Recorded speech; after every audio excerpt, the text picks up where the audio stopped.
So I want to go a little bit into, and I have to make sure there's one thing I don't forget to mention, but Yeah. a little bit into the history because I had found this really great YouTube channel that explained, or video that explained so much about labyrinths. Like it really went into like minutia, with it, very, minute detail.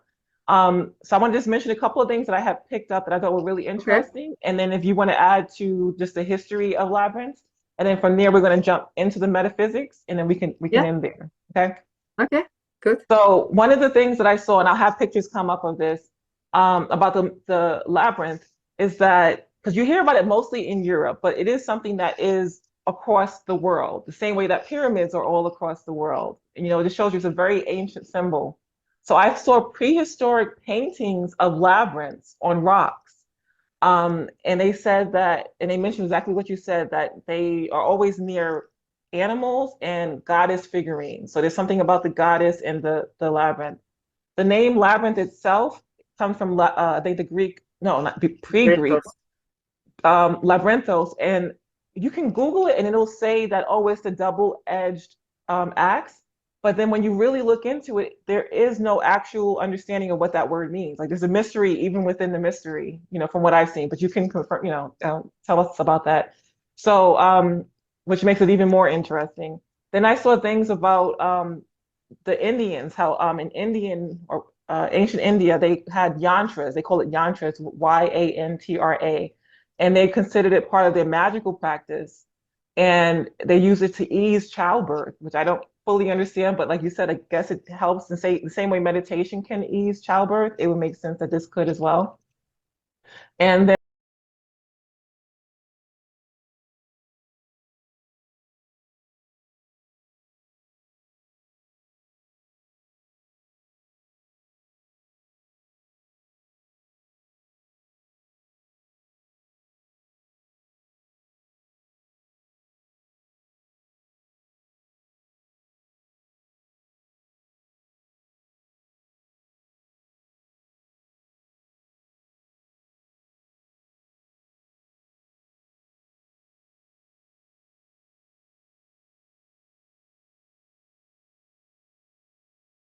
then there was also the Hopi. Let's see, second, Yes. the I Hopi like it. Indians who they see it as a symbol of the Great Mother. So you have that feminine energy again, and birth and reincarnation. So kind of going from the beginning to back to the end, back to source. Um, and I just wanted to, and so that was just this one last thing I wanted to read that came up. It was from a book called Man and His Symbols, Part 2 by Joseph L. Henderson. He says, in all cultures, the labyrinth has the meaning of an entangling and confusing representation of the world of matriarchal consciousness. It can be traversed only by those who are ready for a special initiation into the mysterious world of the collective unconscious. I mean, just it gets better and better. I love it. Yeah. So one more thing I want to say before we get into some of the things you were talking about with the metaphysics of well, first, do you want to say anything? Do you want to add anything about the history of labyrinths? Yeah. I love. I always love some stories. I like to. It's a storytelling thing. What I've learned about labyrinths is that it's still a mystery. We find things, and like in Finland, it was indicated it is 4 to 5 thousand years old. The oldest, one of the oldest finger labyrinths on rocks was found in Pythos in Greece. It was about 3,500 years old. But then other people say, yeah, no, there are other things found in. So my conclusion, I'm not a historicus, is that at this moment, I doubt that the real source is in our decade. It's much older than 4,000, 5,000 years old. It was a symbol that came was a heritage from ancient civilizations on Earth. And it is also a symbol, when you see it through history, that comes and goes. So you see periods where the labyrinths are very active and used and known, and then for one reason they disappear, and then they come back. So, and now we are in a period that it's really an activation of the concept of the labyrinths and the use of the labyrinths and the energy of the labyrinths. So who are we to say that the labyrinths that we found are the source, or are labyrinths used in a period where labyrinths again were used? Do you know what I mean? So this is not my field of expertise to dig into the history. Let me say that, but that is my conclusion. I read things because I have that same question. Where does it come from? How did it came? And what I liked is some stories about the labyrinths, and one story here in Europe is the story of the Greek methodology of the Minotaurus. You know the Minotaurus? Yes, it's one of the stories that came up. Yeah. So that is the one of the biggest stories always told in the field of the labyrinth. So the Minotaurus is half human, half animal, which symbols light and dark within humanity, our light and our shadow, our human and our animal side, instinctive. So it's a symbolization of that. And but so for the people who are watching this and don't know the story, so the mythology is that every year the king of that island sacrificed a fighter. I don't know it in English, who has the goal to kill the Minotaurus.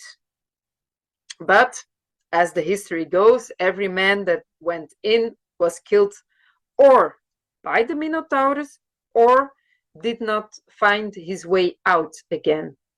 And there, the misuse of labyrinth and maze also started, because in a sense, if it is a labyrinth, you should find your way out.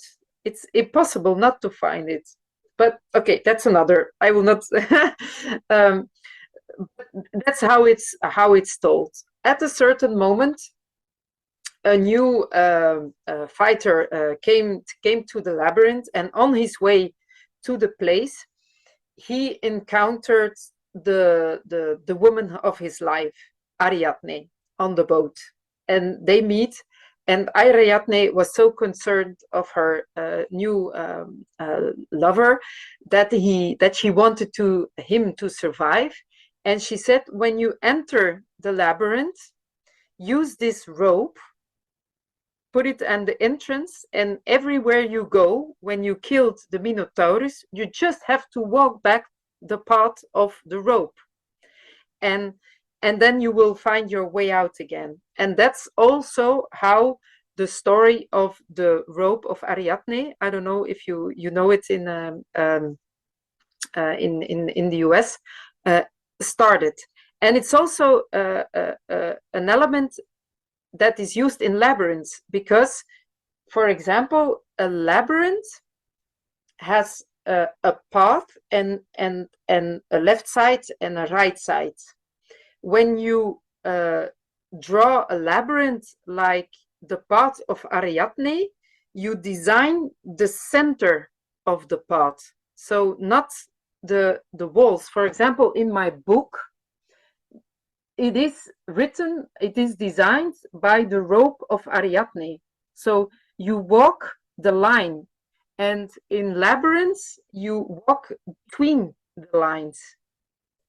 And so those two elements were created in that story, in that myth of the Minotaurus. But what also happened in that story is that they put a little bit of that male energy and that male vision onto the concept of mazes and labyrinths.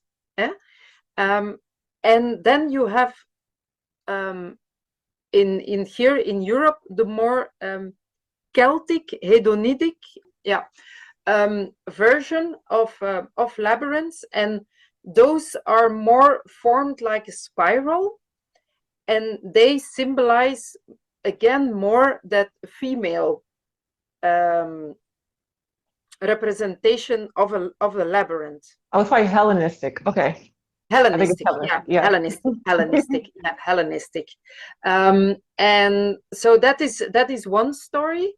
And what is also another story is also before you get to the next story, because you clearly do know the history, because a lot of what I saw in that YouTube you're mentioning, but I didn't think about this when I saw it. But now when you say it, as soon as you talked about the string, it just reminded me of the silver thread.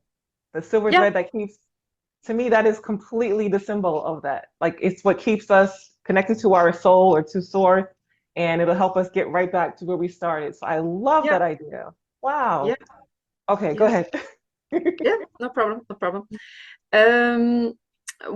I'm also a fan of two other elements. That is the Hopi labyrinth. I also use the Hopi labyrinth, and I'm also a very fan of the Swedish Scandinavian labyrinth.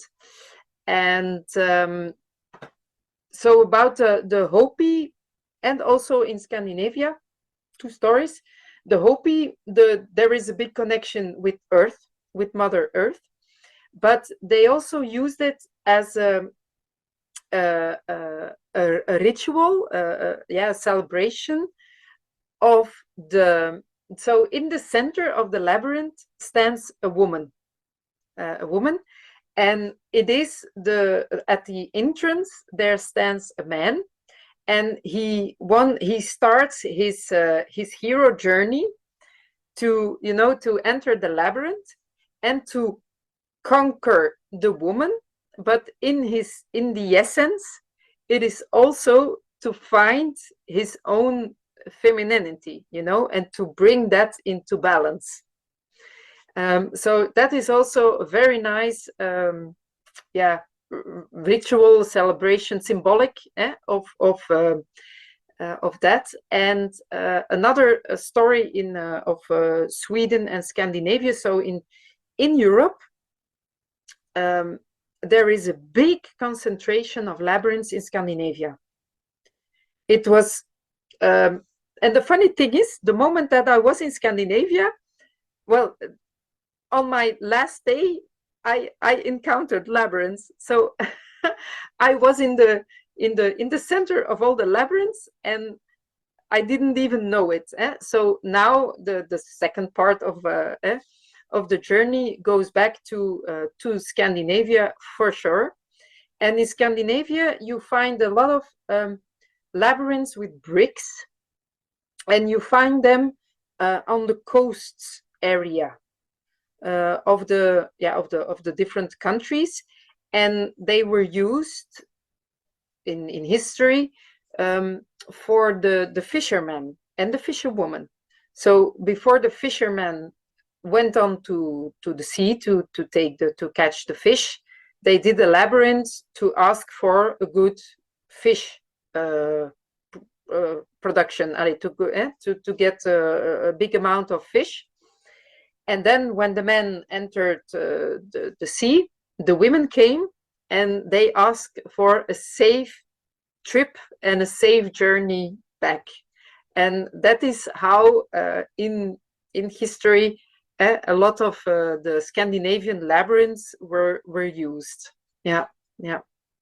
Awesome. I'm so glad you went into those stories. I think it's going to be very helpful for people. And before we close off the history part, the question that comes up that because you said that the labyrinth came and went in history, like it's something that would appear and disappear.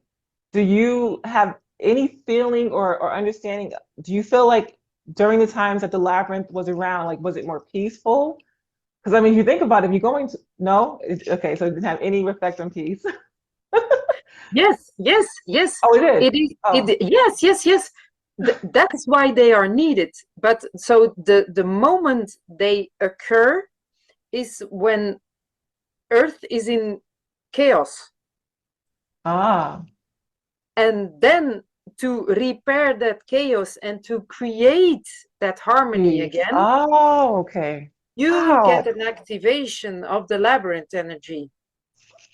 I'm getting goosebumps. That is freaky. Like it's thinking like, because you know how we have that connection to the celestial. Like people, you have downloads, you have channeling.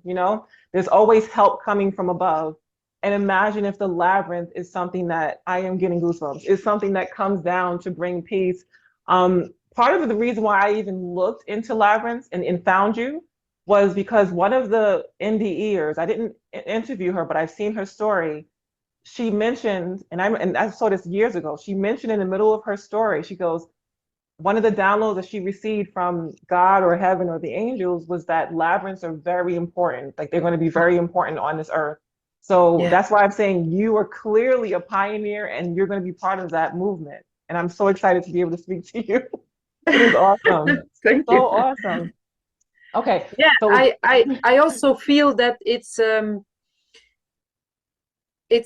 worldly energy. It is really a calling on the level of the world mm, to reactivate the energy of labyrinths. And yeah, it is. Yeah, the more I yeah, can talk about, the more you can talk about. It's not about me. It's not about me. It's about sharing that energy with all our talents and gifts, to to build labyrinths, or to teach about labyrinths, to talk about labyrinths, to help people to experience labyrinths, to create small products, finger labyrinths, whatever. But yeah, to reactivate that energy, yes, there is such a big link with peace and harmony.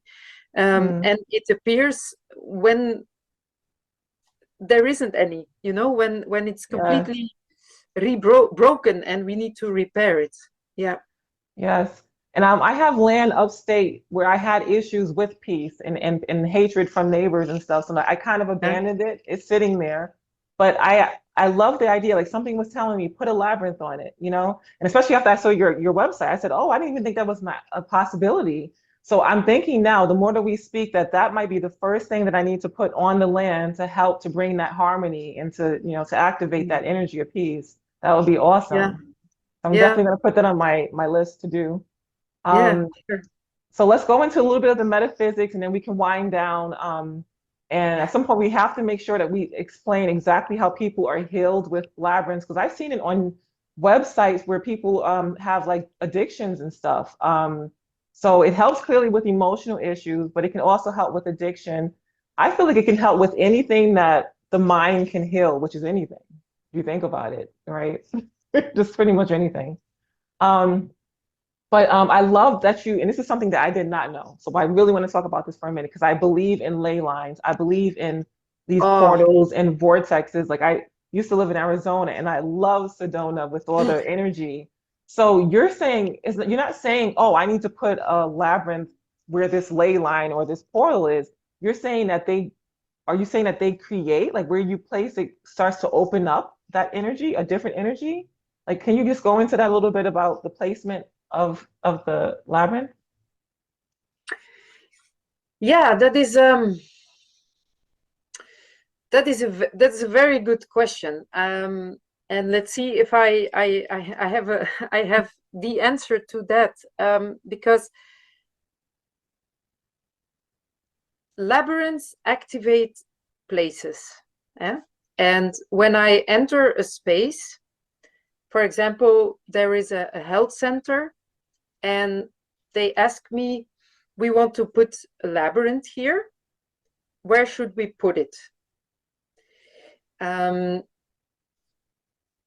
Then what I do is I feel the space, and I feel where the best, where the labyrinth, and I can't explain, it's very difficult to explain because I don't know exactly how it works, but I feel where the labyrinth should come. And I know that there is a link with ley lines, because ley lines fascinates me enormously. But what already ley lines do is that they have that global web. They are all connected, the ley lines. So we already have that global web of connection on the energy level, metaphysical level. But the ley lines, as they are now, they are strong, but they are not pure and healed. They are not clean. And I think concerning the ley lines, a first step that we have to take or need to do is to purify the ley lines. And when I'm talking like this, I feel now that labyrinths have an important role to do that. Yeah, I can see that. Wow. Yeah. Wow. And I kind of like the idea. I mean, I'm getting probably too creative. And then they are a portal. And then they're a portal. Yes. And then, sorry, it's going to, and then they are all connected automatically, because they are on the ley line network. Wow, thank you for that question. That was a missing link for me. I love that. Usually I edited that out, but I like the fact that I kept interrupting, because it's like you were coming, it was like it's coming to you as you were saying it. You're like, wait a minute. Oh yes. And when you brought this up, like I said, I loved it. I think about, because like you're an energy healer, so you understand energy, as much as we can as humans. So, if you think about a house, like a house that becomes haunted or just has a dark energy because there's too much darkness happening, like actions, words, thoughts are creating this like energy plasma that's negative. And you have the opposite. You can have a house where it's just, you come in and you just feel good and clean and just energized because there's such goodness happening, meditation, prayer, love, So if anything, like you can have a church, a mosque, or this, or that, if any space is having this positive initiations or energies or things happening and spoken, the magic of it, it can become a portal, I felt this before, good and bad. I know that this is possible. So I really feel like a labyrinth, given that it is this concentrated, the space of just concentrated energy, or could be, if it's done right or the right people are brought in, et cetera, that it can easily become a vortex or a portal after time. Yeah. Wow. Yeah, that's why I am a labyrinth builder, but a labyrinth is also a sacred space, and I am also a labyrinth keeper. Because I protect the sacred energy of the labyrinth. I love it. And I think that in the future, we really need to protect and also need to form with the labyrinth community, not only labyrinth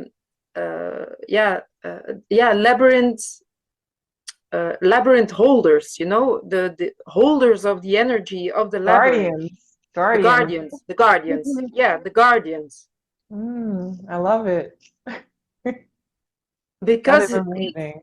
It's very strong, and strong can be used on both sides. Yes. And yeah, that is one of the important elements. So I was going to close up, but I have this one question that if I don't ask, Yes. I'm going to probably lose it. Because you Okay. mentioned, and I've seen it before, chakras in the labyrinth. When I see like everybody else, I mean, I know that the 12 exists, the 12 chakras, but like most people, I know of the seven, you know. And it seems to be a straight line, you know, through the human body, you have the seven chakras. So when you're saying that a labyrinth can, I guess, I don't know, but be connected to the chakra system or a chakra system, how does something that is twisting and turning align with something that is straight? Like, I don't know if that's a dumb question, but I just have this disconnect in my head where I don't understand how the chakra and the labyrinth can become one. So you can just kind of explain that a little better. Okay. I will give you an answer and I will show you how. So your question is how we can connect the alignment of the chakras and the form of the labyrinth. Yeah. Yes. I'm going to give you like two ways how it is linked and how it is used. For example, this what you see here is the form of the classical labyrinth. Yeah. It is one of the basic forms of a labyrinth, and this one is directly linked to the 7 chakras.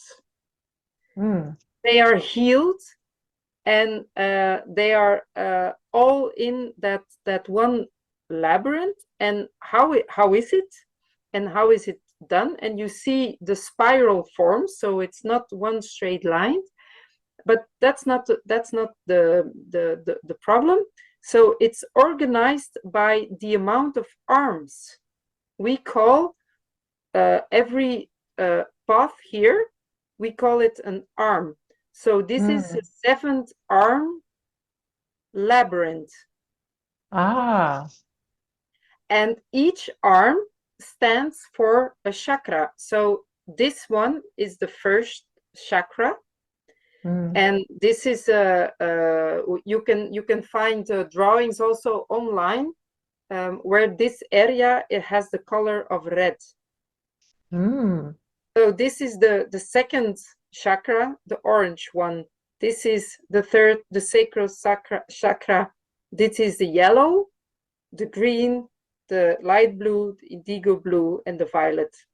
Yeah. So this is and so if you walk that labyrinth, and if you, as an energy keeper or a healer, facilitate the walk in the finger labyrinth or physical, you can guide your client via certain questions based on where they are on the labyrinth, because it is linked to the chakra. Or, for example, you can see how they walk, and maybe here in this area you see that they stop a lot. You see that they hesitate, you see that they walk very slowly. When they enter the heart, for example, you see much more movement. And then you can link that back to what is happening in your material life.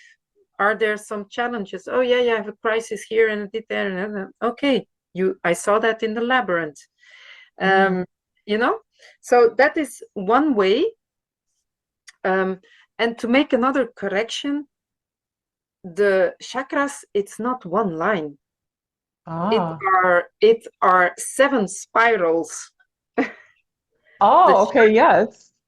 The chakra system is one spiral, then it goes to the 2nd chakra, one spiral, then it goes to the 2nd chakra, one. So it's a labyrinth. It is a labyrinth. It is a labyrinth all put Wow. above each other, but it's not one line. Wow. In this, in my book, as I told you, I used the 12 chakras. Yeah, because I'm educated in the Malva therapy. It is an ancient healing methodology from the Egyptians. Can you Mainly spell it? Can you spell it so I can make sure? Malva, Malva, Malva Okay. Malva. Okay. therapy. And there we use the model, which was also channeled, and the Egyptians also used it. They used the 12 chakra model. So we have 12 different models. Also, for example, on our elbows, on our knees. So you don't have that straight line. But so I used the same symbol, but I integrated the elements, the colors, and the images of each chakra. Wow. For example, this is the throat chakra and has the color blue, and it's also linked to your aura. So this is why we draw here the rainbow. For example, we use for example, another labyrinth. This is the first chakra, the root chakra. Here you see the color red of the first chakra, and as an image, you see, the earth and rocks and things like that. So by combining the knowledge behind and around chakra and put it into the form, you can double activate the chakra. Wow. Okay. Yeah. Yeah. And I mean, and as you were saying this, I was seeing, because I could see, like you said, there's so much more that can happen with labyrinths. But in my side business in the city, I'm from New York, I would come into contact with people who do escape rooms. You know an escape room? Yeah. Yes. Yes, So yes. in my mind, I kind of see the labyrinth in this kind of form where there are the tall walls, the brick walls, and then maybe you have the lights shining for, going through the root chakra, it's all red, and then you have yellow, and et cetera. And you have certain imagery that connects to each one, and you have that guide who's asking you the questions. Like it could be a completely just immersive experience. Virtual experience. Yeah, Yeah. that is also I also put it on my website. It's the virtual experience of walking a labyrinth. Nice. Which can be for example, that is for me the also another application of the labyrinths. You have the physical labyrinths, but you're not always in an area where there is a physical labyrinth in your neighborhood. So that is a disadvantage of physical labyrinths when you want to use it for yourself as a healing. What is always nearby is when you buy things like that. You buy the finger labyrinth, use books, papers, but finger labyrinths. You can put it at your home, put it in your bags. You can take it wherever you want it. So you always have the energy of the labyrinth with you. When you need it, you walk your labyrinth, you concentrate, you ask the question, and you can use it. A third application for me is the virtual one, where you can, for example, choose your form, your color, and then feel and walk the labyrinth and feel all the use of the elements in your image. For example, when you put it, I see that it's not clear. For example, when you make it a VR experience. Oh, okay, yes. Thank you, because I was lost. Very lost. It's like, what's she's talking about? So no, you can make it as a VR experience. Yes, You know? yes. Okay, cool. And Yes. then you can create your own walking even when you're not around a physical labyrinth. Mm. Yes, yes. And I love the idea, like, because I had never known about finger labyrinths. I would love if there's like a video, like if you have a YouTube video where you can explain to people how to do that. And if on your website you have printouts where they can use, like that Yeah, to me is just awesome because like you said, it's the easy way. Like I need a labyrinth right now, and then now I can yeah, do it. I yeah, love that. yeah, yeah. And that's what I do. So you can go to the website and you get a finger labyrinth for free. And you just need to fill what is the topic that I want to work on. You know, is it, and then based on what your needs are, I will send you that labyrinth, and you can work with it. So it's really yeah, it's really very easy. And Awesome. that's also the one of the important things is um, for me in the field of healing as a healer. um, my main goal is to activate the self-healing within. Mm. It's not me you need, or you need to keep needing me. That's what I'm interesting about. I'm maybe a key to your path, and a supporter, but it's your journey, it's your healing. Yeah. I'm just a passing by, and uh, give a little twist and turn what is needed. But then it's you can, everybody can, but Mm. you need to be healed, and you need to be, yeah, maybe get some tools, and we all can be our own healer, but not from day one. And Yes, yes. I, yeah, I'm like I'm getting tears, but I mean I cry easily these days.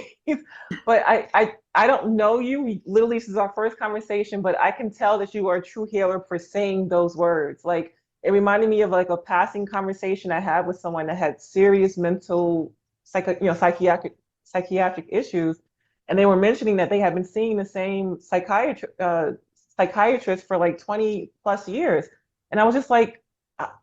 And I mean, they were kind of I think they might have been offended by what I said, but I was just like, how is that healing if you need somebody, you're dependent on them for your yeah, whole life? That doesn't make any sense to me, but that's kind of like the yeah, Western model, and it's also the way yeah, that they make money. you know yeah, of course, you got a means of income because this person is still broken. yeah, But the true healer wants to show you, like, to be that guide or that mentor or that teacher, show you how to heal yourself so that you can, mend your wings and fly. And I yeah, just love yeah, that you realize that. I love it, love it, love it, love it, love it. yeah. And there we come back to the labyrinth again. It's my way to show you the entrance of the labyrinth.